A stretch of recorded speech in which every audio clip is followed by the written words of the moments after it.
Darcey Bussell has said she is truly humbled to receive the honour of being made a dame in the Queen's New Year honours. Ballerina Bussell, 48, is being honoured for her services to dance following a career that has spanned more than 20 years. In a statement to the Press Association, she said, "I am truly humbled to receive this honour. I gratefully accept it on behalf of all the dance organisations that I am so fortunate to be part of. Dance is such a beautiful art form, it is inspiring and provides joy, social cohesion and well-being." She is being given the honour 11 years after she was awarded a CBE in the Queen's Birthday Honours and 22 years after she received her first accolade of an OBE in the 1995 New Year Honours. It's the final at BBC's Strictly. We're all looking forward to this one. DXA post shared by Darcey Bussell at Darcey Bussell Official on December 16, 2017 at 10:34 a.m. Pacific Standard Time. Of late she has switched her pointe shoes for ballroom heels while she appears as a judge on popular BBC One series Strictly Come Dancing. She studied at the Royal Ballet School from the age of 13 and went on to become the then youngest ever principal at the Royal Ballet in 1989, aged just 20. At the time of her appointment, she had been performing as the principal dancer in a production of The Prince of the Pagodas, after being chosen for the role by choreographer Sir Kenneth Macmillan. She went on to dance on stages across the world and has danced roles including the Sugar Plum Fairy in The Nutcracker, Giselle and Swan Lake's Odette.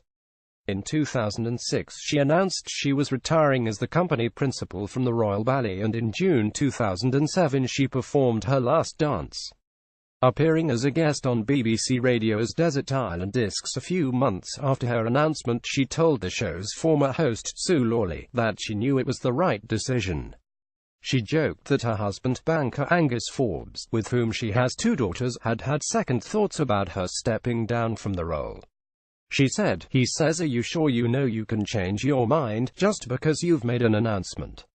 But actually it's taken me long enough and I know the decision is right." Questioned by Lawley on why that was the case, Bussell said, "I think just because of trying to cope with the pressures, and I have 2 gorgeous children and I feel like sometimes I love my work and I love every bit about it, but I can't always do both." She went on to explain that the recovery time for her body and limbs was another factor in her decision, explaining, "My body just doesn't recover as quickly as it used to." Her ballet career also prohibited her from doing a range of sports such as skiing and tennis. She said, "I would do hardly any sports and I love sports. I do swim, obviously. I would put much strain on my body. You want to keep your fitness and you want to look good all the time, so you never let your guard down, and I just need to let my guard down a little bit more," she explained. Notable performances include the Queen Mother's 90th birthday tribute in 1990, and then in 2012 during the Olympic closing ceremony she led a large group of ballet dancers in a routine. She joined the Strictly panel permanently in 2012, after having made several guest appearances on the show prior to that. Bussell is still actively involved in the world of dance and has enjoyed a successful career on the small screen. She has featured in BBC shows such as Darcey Bussell Dances Hollywood, Looking for Audrey and Looking for Margot, which saw her trace the life and career of another famous English ballerina, Margot Fonteyn. She was also on the panel for the BBC's Young Dancer 2015.